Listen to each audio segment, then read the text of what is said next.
Segments भी होंगे, लेकिन उन सब के लिए हमारे आज के विशेष मेहमानों को रूबरू कराना जरूरी है। हमारे साथ दो विशेष मेहमान रचित खंडेलवाल जी और वीएलए अंबाला जी मौजूद हैं। आप दोनों विशेष मेहमानों का हाथ जोड़ करके स्वागत, बहुत बहुत धन्यवाद आप दोनों का।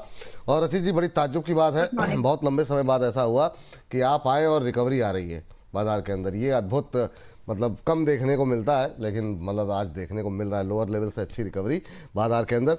आप दोनों से बाजार पर राय जानना चाहेंगे। आज वीकली एक्सपायरी का दिन है सर और मैम, और वोलेटिलिटी एक्सपेक्टेड है जो कि सुबह से हम देख ही रहे हैं।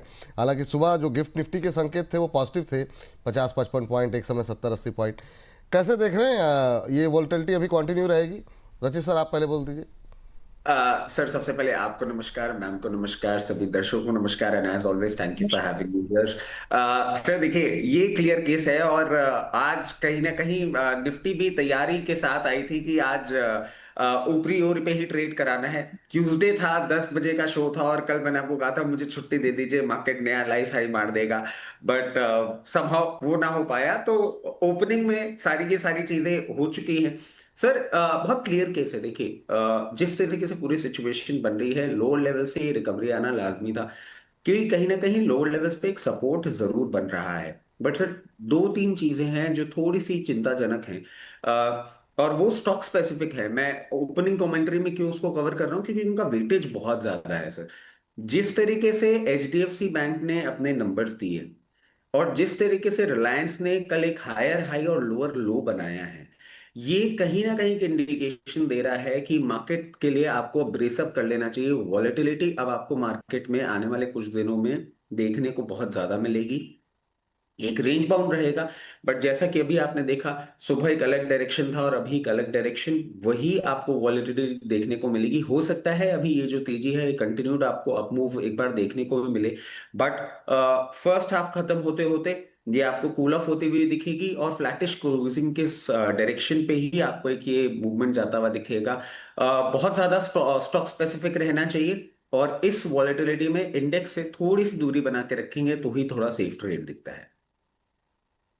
और वो वोलेटिलिटी जो है बाजार के अंदर देखने को मिल रही है, काफ़ी ज़्यादा उतार चढ़ाव की स्थिति यहाँ पर आती हुई दिखाई दे रही है।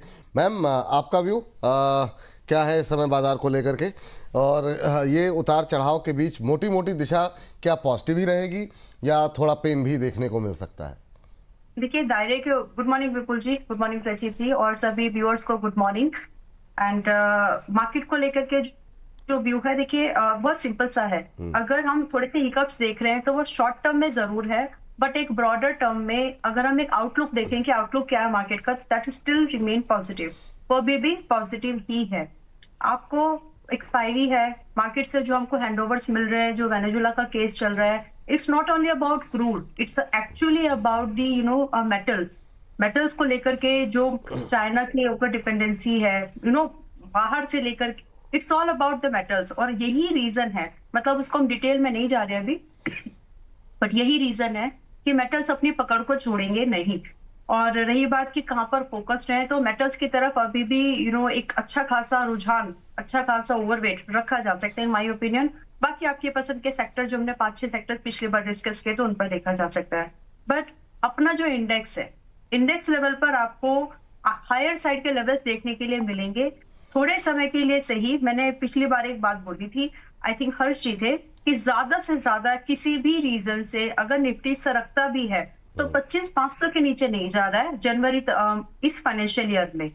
तो ये तो तैयारी है। तो कहीं पर भी अगर आपको डिप मिल रहा है, एनीवेज अगर आपको आज कल परसों 26,000 के आसपास निफ्टी मिल रहा है तो कॉल के ट्रेड्स को प्लान करिएगा, लॉन्ग पोजीशंस को प्लान करिएगा। अब इंट्राडे में ट्रेड क्या प्लान करना है, क्योंकि आज निफ्टी की एक्सपायरी है तो इसको छोड़ दीजिए। यहाँ पर थीटा डिके जो है बहुत फास्ट होने वाला है। इसकी जगह पर एक और दूसरा इंडेक्स है जो आप ट्रेड कर सकते हैं, दैट इज सेंसेक्स। तो सेंसेक्स में एक ट्रेड अपॉर्चुनिटी है, अगर परमिशन है, टाइम है तो मैं वो शेयर कर। नहीं, बोल दीजिए मैम, बोल दीजिए फटाफट जी। ओके, सो दैट इज 85,300 का put option, it's a strangle. और वॉलेटिलिटी को ध्यान में रखते हुए, जिस तरह से इंडिया विक्स बढ़ा है पिछले 3-4 दिनों में, उसको ध्यान में रखते हुए ये ट्रेड जो है आसानी से काम कर जाएगा in my opinion. So India जो सेंसेक्स है 8 जनवरी एक्सपायरी का 85,300 का पुट अभी 215-210 की रेंज में चल रहा है, एंड 85,500 का कॉल ऑप्शन अभी 210-215 की कॉल ट्रेड में चल रहा है। यानी दोनों की जो कॉस्ट है अगर दिखा सके तो लगभग 425 रुपए के आसपास आपको पड़ेगी।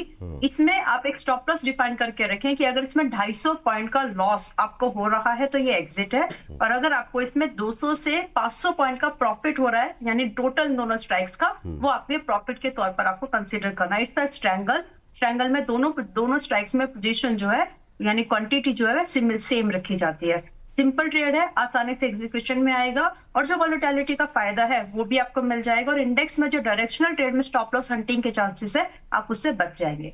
चलिए, तो ये सेंसेक्स को लेकर के ऑप्शन स्ट्रेटजी आपको सजेस्ट की गई है। उम्मीद करते हैं कि आप लोगों ने नोट डाउन कर लिया होगा।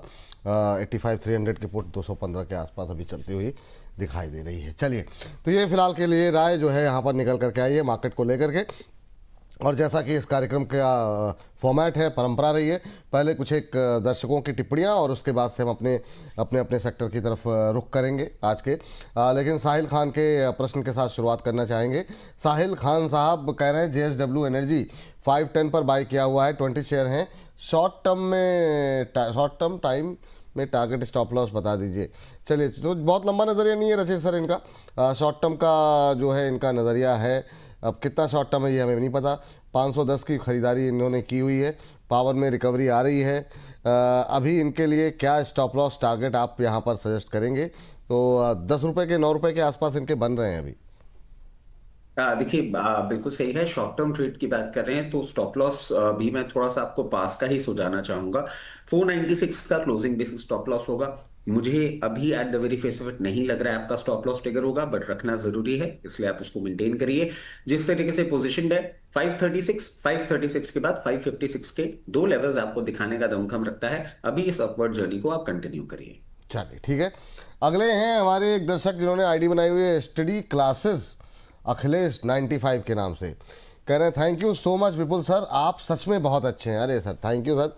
ये जो इतनी दूर से रह करके आप लोग भाप लेते हैं, ये बड़ी कला है। कह रहे हैं HFCL में अंबाला मैम की टिप थी, 10-15 दिन का बोला था उन्होंने, क्या एवरेज कर सकते हैं? मेरी 70 रुपीज़ की बाइंग है। तो मैम इन्होंने 70 रुपये पे 70 रुपीज़ पे HFCL बाय किया हुआ है, और अभी आ गया है 67 के आसपास, 66.97, और स्पष्ट हो जाए तो 2-3 रुपए के आसपास नीचे आया है इनकी खरीद से। और ये कह रहे हैं क्या एवरेज करना चाहिए? आपकी टिप्पणी क्या रही? जी भाई, जी सर, जी सर। सर, एक पुराना घोड़ा, I am so sorry, I am interrupting in हाँ। बिटवीन, ट्रेड है नेटवेब टेक्नोलॉजी इंडिया। बहुत दिनों बाद ये दिखा है 3418 रुपए का भाव चल रहा है। यहां पे आपको पोजीशन बना लेनी चाहिए। स्टॉप लॉस एग्जैक्टली आपका होगा 3200 रुपए का। यहां से थोड़ा सा डीप डाउन है, 3200 रुपीज का स्टॉप लॉस होगा, क्लोजिंग बेसिस होगा ये। और टारगेट्स की हम बात करें, सबसे पहला टारगेट होगा आपका 3620 और उसके बाद 3950। इन दो टारगेट्स के लिए आप नेटवेब में पोजीशन बनाएं, और मैं समझता हूं 15 दिन के अंदर अंदर आपको ये ट्रेड पूरा का पूरा होता हुआ दिख सकता है। 20, दूसरा क्या टारगेट बताया आपने? सर, दूसरा है 3960। 3960। चलिए, ठीक है। नेटवेब टेक्नोलॉजी लेकर के आइए जरा स्क्रीन पर फटाफट। जो है नेटवेब टेक्नोलॉजी को अगर हम अभी देखें तो जो भाव देखने को मिल रहा है वो देखने को मिल रहा है 3415। क्या धुआंधार रफ्तार जो है, नए उच्चतम स्तर बनते हुए काफ़ी तेज़ी के साथ। कल भी ये जो है अच्छी रफ्तार दिखा रहा था, आज 4.25% की तेज़ी यहाँ पर देखने को मिल रही है। स्टॉप लॉस टारगेट जरा दिखा दीजिए। 3200 का स्टॉप लॉस है। पहला टारगेट जो है वो है 3620, 3620 रुपये का, और 3960 वो है दूसरा टारगेट। सर, दोनों टारगेट्स के बीच में बड़ा गैप है, नज़रिया क्या रखना चाहिए यहाँ पर? सर देखिए, नजरिया क्लियर केस है। वैसे अगर आप बोलेंगे, अगर कोई मीडियम टर्म, पहले भी हम डिस्कस कर चुके हैं बहुत बार सर, मैं इस स्टॉक पे सुपर बुलिश रहा हूं शुरू से। अगर मीडियम टर्म के लिए भी आप इसको होल्ड कर रहे हैं तो मैं 4000 प्लस देख रहा हूं। कंजर्वेटिव टारगेट्स दिए हैं। ये जो टारगेट है पहला, ये सर मैं समझता हूं अगर ये रैली कंटिन्यू रहती है आपको 1-2 दिन में ही देखने को मिल जाएगा। तो जिनको बहुत शॉर्ट टर्म ट्रेड चाहिए था उसमें बुक कर ले। जो इसको रख सकते हैं, जो इसके फंडामेंटल समझते हैं, वो दूसरे टारगेट के लिए आराम से होल्ड करें। वो भी क्रॉस होगा ही, जितना मैं समझ पा रहा हूं। चलिए, अभी 4.25% ऊपर 3413, 3414 का लेवल स्क्रीन पर रख लीजिए थोड़ी देर। जो दर्शक जो है कुछ तकनीकी कारणों की वजह से हम अभी स्टॉप लॉस टारगेट नहीं दिखा पा रहे हैं, एक बार नोट डाउन कर लीजिए। जिन लोगों ने अभी नोट डाउन नहीं किया है, थोड़ी सी मेहनत आप भी कर लीजिए। 3200 3200 रुपये का आपको यहाँ पर रखना होगा स्टॉप लॉस। टारगेट है 3620, यहाँ पर पहला टारगेट 3620 का, अगला टारगेट है 3960 का। दो टारगेट के लिए यहाँ पर खरीदारी करके चले। पहला टारगेट शॉर्ट टर्म नज़रिए वालों के लिए है, तो उस पर आप निगाह रख सकते हैं। जैसे यहाँ पर कोई और तेज़ गतिविधि होगी ऊपर या नीचे की तरफ तो स्क्रीन पर लेकर के आएंगे, या फिर रचित जी अगर स्टॉप लॉस टारगेट में कोई परिवर्तन करना चाहेंगे तो भी हम स्क्रीन पर लेकर के इसको दोबारा आएंगे। चलिए जी, मैम आपसे सवाल था HFCL को लेकर के। नहीं, एज इट इज, इसमें कोई अभी एडिशन करने की जरूरत नहीं है, जैसा है वैसे ही रखना है। टारगेट और एसएल के साथ दिया गया है तो उसका वेट करिए अभी। तो 70 पे लिया हुआ है, शांति से भी वेट करें, है ना? यस। चलिए ठीक है। अब तो सर अभी आपके लिए वेट एंड वॉच की भूमिका है, तो अभी बने रहने की सलाह है, निकलने की भी कोई सलाह नहीं है। तो अभी जो पुराने आपको टारगेट स्टॉप लॉस दिए गए उनका ध्यान रखते हुए आप बने रहिए यहाँ पर, ये सलाह रहेगी। चलिए, गुंजन तिवारी जी कह रही हैं आइनॉक्स विंड को जो है इन्होंने लिया हुआ है, कह रही मैं होल्ड कर सकते हैं क्या, और क्या फ्रेश में अभी बाय कर सकते हैं कि नहीं? आइनॉक्स विंड में टारगेट कितना होगा? 122 पे है इनके पास सर, और ये जो है अभी 125 के आसपास ट्रेड करता हुआ। जानना ये चाह रही हैं कि इसको कब तक होल्ड किया जाए, और दूसरा और ऐड करने के लिए ये शेयर सही है या नहीं सही है? देखिए, अभी इस स्पेस में ना एक अंडर परफॉर्मेंस चल रहा है ऑल राउंड, तो मैं ऐड करने के लिए तो आपको यहाँ पे नहीं बोलूंगा। अगर आपने इसको बहुत छोटी अवधि के लिए लिया है तो जब भी आपको 132 से 136 की रेंज में दिखे एक बार प्रॉफिट बुक कर लीजिएगा। फ्रेश एडिशन नहीं मैं आपको बोलूंगा, अभी कोई ट्रेंड रिवर्सल नहीं दिखा रहा है। और एक स्टॉप लॉस मैं आपको जरूर सुझाना चाहूंगा, जिस तरीके से अभी ये पोजीशनड है। अगर आपको ये 116 के नीचे बंद होता हुआ दिखता है तो पेन पॉइंट आपको बढ़ता हुआ दिख सकता है। 116 के स्टॉप लॉस के साथ 132 136 तक के टारगेट्स के लिए एक बार आप इसको ट्रेड करिए, एडिशन मत करिए। एडिशन मत कीजिए, ये सलाह है। धन छेत्री जी का सवाल आया है, पहले मैं सोचा था पढ़ूं कि ना पढ़ूं, फिर मुझे लगता है कि पढ़ लेना चाहिए। कह रहे हैं कि अंबाला मैम के लिए है, beauty with brain Ambala ma'am से प्लीज़ पूछ लीजिए एडवांस एंजाइम में खरीदारी कर सकते हैं क्या? तो मैम आपके लिए टिप्पणी है एडवांस एंजाइम को लेकर के। धन छेत्री जी जानना चाह रहे हैं क्या यहाँ पे खरीदारी करना चाहिए या फिर नहीं, तो फ्रेश बाइंग के लिए आप इसे कैसे देख रहे हैं? जी, वैसे मुझे स्टॉक मिला नहीं आपका, and thanks for this comment. लेकिन आपका स्टॉक मुझे ढूंढने के लिए बताइए कि मैं इसको किस तरह कैसे ढूंढूं। ये ओके जी जी ओके जी स्क्रीन पर है मैम, और अगर आपको मिल पाए तो ठीक, वरना फिर आगे फिर कभी चर्चा हो जाएगी इस पर, जैसा आप कहें। मिल गया है। मिल गया है तो ठीक फिर है, टिप्पणी कर मिल दीजिए गया। जी। ऑलराइट, अब ये 302 303 के आसपास में है, तो आपका नजरिया देखिए, अगर आप इसको 2-3 महीने नहीं दे सकते, मिनिमम शॉर्ट टर्म नहीं दे सकते, तो फिर इसको होल्ड करने की आप इसमें है या नहीं? एक्चुअली आई मिस दैट, मैं कुछ और। तो अभी ये 303 के आसपास में है, तो नजरिया मैं ये मान के चल रही हूँ कि आप 2-3 महीने का ही व्यू आपको इसको लेकर के है। तो फिलहाल एक स्टॉप लॉस ध्यान में जरूर रख लीजिए, विच इज 280, 280 रुपए का स्टॉप लॉस के साथ में 320 से लेकर के 345 के टारगेट्स आसानी से मिलने वाले हैं, लगते हैं। और अगर आप इसको थोड़ा सा समय दे दें तो ये थोड़ा सा और एक्सटेंड कर सकता है, 400 तक ये जा सकता है। तो सेकंड टारगेट का तो आराम से वेट करें। 400 के लिए अगर आप इसको टाइम देना चाह रहे हैं तो आप कर सकते हैं, लेकिन फर्स्ट टारगेट पर ट्रेलिंग जरूर कर लीजिएगा। एंड करंट प्राइस पर बायएबल है, 280 का स्टॉप लॉस मेंटेन करना चाहिए। चलिए लास्ट काउंटर डिस्कस कर लेते हैं दर्शकों का, और उसके बाद से फिर आज की थीम स्टार्ट करते हैं। सर आप जरा देखिए, बहुत डिफिकल्ट सा, तो एक तो मतलब आईडीज में इतनी मेहनत कर देते हैं, ITZHINU के, मैं इसको क्या पढ़ूँ? खैर इन्होंने अपना नाम लिख दिया, कह रहे हैं आई एम झिनुक सरकार, होल्डिंग बजाज ऑटो, 8733 पर इन्होंने बाय किया हुआ है। कह रहे हैं please do advise me that should, मतलब लब बोलो आप, ये है कि इनको एग्जिट करना है या वेट करना है। ये कह रहे हैं जनवरी लास्ट तक मैं रुक सकता हूँ, और कह रहे हैं कि मैं रेगुलर फॉलोअर हूँ और आपके प्रोग्राम का बहुत बड़ा फ़ैन हूँ। तो थैंक यू पहले तो कार्यक्रम के रेगुलर को फॉलो करने के लिए सर, और आपने कहा आप प्रशंसक भी हैं तो बहुत बहुत धन्यवाद। सर क्या टिप्पणी रहेगी सर? बजाज ऑटो 8733 पे लिया हुआ है, अच्छे प्रॉफिट पे हैं, कह रहे हैं अभी मुझे निकलना चाहिए या जनवरी लास्ट तक वेट करना चाहिए? देखिए, सबसे पहले तो मैं इनको एक चीज कहूंगा, बहुत अच्छे लेवल पे आपने बहुत अच्छा स्टॉक ले रखा है। अगर आप इसको कंटिन्यू कर सकते हैं तो डेफिनेटली आपके प्रॉफिट्स और एम्पलीफाइड आपको देखने को मिलने वाले हैं। Point number 1। पॉइंट नंबर 2, अगर जनवरी में ही आपने अपना मन बना लिया है तो जिस किस्म का उतार चढ़ाव हम देख रहे हैं, आपके लिए सबसे पहले मैं सुझाऊंगा एक स्टॉप लॉस 9450।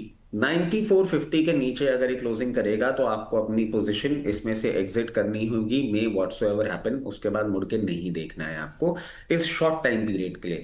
और जहां तक आप एग्जिट अपॉर्चुनिटी ढूंढ रहे हैं तो आपको कभी भी जनवरी के मंथ में 9860 तक के लेवल्स देखने को मिले या टू एक्सट्रीम एक्सटेंड 10,080 तक के लेवल्स देखने को मिले, एक बार अपने लेवल्स बुक कर लीजिएगा। बट स्टॉप लॉस के साथ रहिएगा क्योंकि आपका टाइम ड्यूरेशन छोटा है और ये सिर्फ जनवरी की ट्रेड के लेवल्स हैं। बाकी दर्शक इन लेवल्स को देख के विचलित ना हो। मैं बजाज ऑटो में बहुत बुलिश हूं, बहुत अच्छा अपसाइड देख रहा हूं। चलिए तो अब आगाज करते हैं हमारे आज के पहले सेगमेंट, जिसमें हम बात करते हैं ट्रेंडिंग स्टॉक्स को लेकर के, जो कि गूगल के ट्रेंड में शामिल हैं। कुछ ट्रेंडिंग स्टॉक ऐसे जो खबरों की वजह से ट्रेंड में शामिल हैं या फिर तेज़ी या बहुत ज़्यादा मंदी की वजह से शामिल हैं, और कुछ जो हमारे चैट बॉक्स में ट्रेंड करते हुए दिखाई दे रहे हैं। सबसे ज़्यादा सवाल जहां पर आ रहे हैं, तो इस सेगमेंट का आगाज़ करते हैं और एक एक करके तमाम जो है शेयर जो है वो हम स्क्रीन पर लेकर के आएंगे। और आज का सबसे ज़्यादा ट्रेंड का स्टॉक जो है वो है रिलायंस इंडस्ट्रीज सर। मतलब अलग अलग नाम से गूगल पे ट्रेंड हो रहा है। Reliance industries share, Reliance share price, वो हर नाम से ट्रेंड होता हुआ, और 2 दिन से हम देख रहे हैं थोड़ा सा दबाव भी बन रहा है ऊपरी स्तरों से। तो आप दोनों विशेषज्ञों की राय, क्योंकि बाजार का दिग्गज है, ज़्यादातर लोगों के पोर्टफोलियो में है, और आज की जो गिरावट है एक बड़ा कंट्रीब्यूटर भी है उसमें, 3-3.25% के आसपास की गिरावट। क्या ये इस समय करंट लेवल पे एक अच्छी बाइंग अपॉर्चुनिटी बन रही है? पहले रशीद सर आप बोलिए और फिर अंबाला मैम की टिप्पणी, दोनों लोगों की टिप्पणी, क्योंकि रिलायंस जी। पहले रशीद सर। सर वॉलेटिलिटी तो आप देखिए प्रैक्टिकली कल से ही दिखा रहा था। आज एक और न्यूज आई थी सर जिसको इन्होंने बिल्कुल खंडित कर दिया है कि रशियन क्रूड का कोई वेसल है जो लैंड करने वाला है जामनगर रिफाइनरी पे, जो कि बिल्कुल भी इन्होंने क्लियरली कर दिया ऐसा कुछ भी नहीं है। They have completely stopped buying Russian crude. तो ये एक न्यूज थी जिसके कारण आपको ये करेक्शन देखने को मिल रहा है। मैं समझता हूं ये बहुत ज्यादा नहीं आपको कोई विचलित करने वाली बात है। और सर ईयर स्टार्टिंग में भी हमने बात कही थी कि स्टैगर्ड मैनर में इसमें अपना बाइंग पिच मेंटेन करिएगा। 1440 लेवल्स तक भी आता है तो और खरीद सकते हैं। जिन लोगों ने उस टाइम नहीं खरीदा तो उनके लिए एक अच्छी अपॉर्चुनिटी है। यहां पे भी आप अपनी पोजीशन बना सकते हैं। एंड वापस I will like to put it 1440 तक अपनी पोजीशन बना के रखिएगा। For this entire year I am quite bullish on Reliance Industries. बहुत अच्छा लगता है स्टॉक। अमाला मैम आप भी पॉजिटिव रही हैं, यहाँ पर क्या व्यू है करंट लेवल पे? करंट लेवल पर एक खरीदारी का एक व्यू है। इसको धीरे धीरे ही सही, लेकिन अभी धीरे ही नहीं सही, मतलब Reliance is something that one should buy. और उसके पीछे के रीजंस हम लोगों ने जब न्यू ईयर के आसपास डिस्कशन किया था वो शेयर किए थे। अगर किसी को डिटेल में देखना है तो उसको जरूर देखिएगा। लेकिन ओवरऑल रिलायंस में थोड़ी बहुत अगर आपको गिरावट मिल रही है, तब भी बोला था कि 5-10% की गिरावट में रिलायंस मिले तो खरीदिएगा, डरना नहीं है। एंड मौका मिल रहा है आपको कि आज लगभग 3.5% के लगभग 3.25% के लगभग गिरा हुआ है कल के प्राइस से, एंड टॉप से लगभग क्लोज टू 5%। तो ये गिरावट के मौके, जो गिरावट जो है ये मौके हैं, और आप इसमें खरीदारी सबसे बढ़िया जो एक लेवल लगता है। मुझे नहीं पता था कि इतनी जल्दी आएगा। मैं तो बोल रही थी कि अगर 1470-80 आ जाए तो नथिंग लाइक दैट, और आज ये 1520-25 पर आ भी गया है। तो थोड़ा सा आज नजर में रखिए, और 1480-70 के आसपास ये बहुत बढ़िया खरीदने लायक, तो क्लोजली वॉच करिए कि यहाँ पर आ जाए तो खरीदिएगा। 1-2 दिन वेट करते हैं, शायद आ भी जाए। चलिए तो अभी नहीं खरीदना है क्या? 1-2 दिन वेट करते हैं, आ जाएगा। ठीक है, कोई बात नहीं, जैसा चलिए तो 1-2 दिन वेट करने की सलाह यहाँ पर दी जा रही है आपको अंबाला जी की तरफ से। और अगली कंपनी लेकर के आते हैं जिस पर कि आज हम देख रहे हैं कि ट्रेंड में शामिल है। सर कोल इंडिया देखिए ना रचित सर, कोल इंडिया लगातार जो है ट्रेंड में शामिल है और आज भी ये ट्रेंड में आता हुआ, कल भी आपसे जब बातचीत हो रही थी इसको लेकर के, हालांकि फ्लैट ट्रेड करता हुआ है लेकिन फिर भी 450 के ऊपर मेंटेन कर रहा है। इस समय इंट्राडे लो पे ज़रूर है, 431 का इसने हाई लगाया है। अभी हाल ही में इसने 436.70 का 52 वीक हाई टेस्ट किया है। कैसा लग रहा है कोल इंडिया? सर बहुत अच्छा लग रहा है। आईपीओ स्टोरी इसके पीछे रन कर ही रही है और पूरा का पूरा वैल्यू अनलॉकिंग अभी इसका पूरे पैकेज का होने वाला है। और हमने देखा है कि कंजम्पशन भी धीरे धीरे इंप्रूव हो रहा है। कोल इंडिया में अपनी पोजीशन बरकरार रखनी चाहिए और अपसाइड के लिए वेट करना चाहिए। 444 एक ऐसा लेवल होगा जो मैं समझता हूँ बहुत जल्दी आपको देखने को मिल सकता है, और उसके बाद 464 470 तक भी जाएगा। जिन लोगों के पास पोजीशन है मेंटेन करें, नहीं है आपको मेरी बात अच्छी नहीं लगेगी, मुझे पता है, बट नीचे आए कहीं भी 412 से 416, 412 से 416 की रेंज में है, वहां पोजीशन बनाएंगे। इन लेवल्स पे नहीं। कल भी मैंने ये बात कही थी, आज भी ये कहूंगा, थोड़ा सा कूल ऑफ करेगा तो फ्रेश पोजीशन। चलिए थोड़ा सा कूल ऑफ हो फिर देखा जाएगा। और अंबाला मैम, जरा आप क्यूपिड देखिए, 2 दिन की भयंकर पिटाई के बाद एक बार फिर से बाउंस बैक कर रहा है। और क्या करें, क्योंकि काफ़ी लोग कल परसों में उनके आंसू निकल गए थे जो लोग हायर लेवल पे लिए थे। ये जो बाउंस बैक है ये खरीदारी का भी मौका हो सकता है या सिर्फ एग्जिट रूट ही है? ये क्या सलाह रहेगी अभी? मैं वेट कर रही हूँ विपुल जी कि ये आ जाए 280 300 पर किसी तरह से, तो बहुत अच्छा होगा कि अगर इस रेंज पर आ जाए, एंड आई विल वेट। तो मैं लोगों को भी यही सलाह दूंगी कि आप थोड़ा सा पेशेंस रखें, इंपल्सिव बाइंग करने की जरूरत नहीं है। जिस तरह के स्टॉक का प्रदर्शन रहा है, परफॉर्मेंस रही है, लगता भी है जितना महंगा सेक्टर से, वैसे बहुत ज्यादा कॉम्पिटिटर्स है नहीं, लेकिन जिस तरह से इसका एक्सपेंसिवनेस है, प्राइस पर जो मूवमेंट है, ये पुल बैक ही लगता है मुझे। और इसको कूल ऑफ होने दो, इसको आप 200, आप इसको 300 ज्यादा से ज्यादा 280 300 के रेंज में आप इसको मिले आपको तो खरीदिएगा। फिलहाल वेट एंड वॉच करिए, आ जाएगा, थोड़ा सा वेट कर लीजिए। देखिए अच्छी बाइंग पर मेरा जो फोकस है वो हमेशा जो है अच्छी बाइंग पर रहता है। अगर आपकी बाइंग अच्छी है तो आपका रिस्क आराम अपने आप कम हो जाता है, तो रिस्क को कम करना जरूरी है। And it's never like that कि अपॉर्चुनिटी मिस हो गई मार्केट में। एक अपॉर्चुनिटी जाती है तो 5000 से ज्यादा कंपनीज लिस्टेड हैं, कहीं ना कहीं न्यू जनरेट हो जाती है। सो हैव पेशेंस, मार्केट में अपॉर्चुनिटीज आती रहती है। ये बात आपने सही कहा। तुम बस ट्रेन और शेयर को दौड़ करके मत पकड़ो, ये कह रहे हैं आप।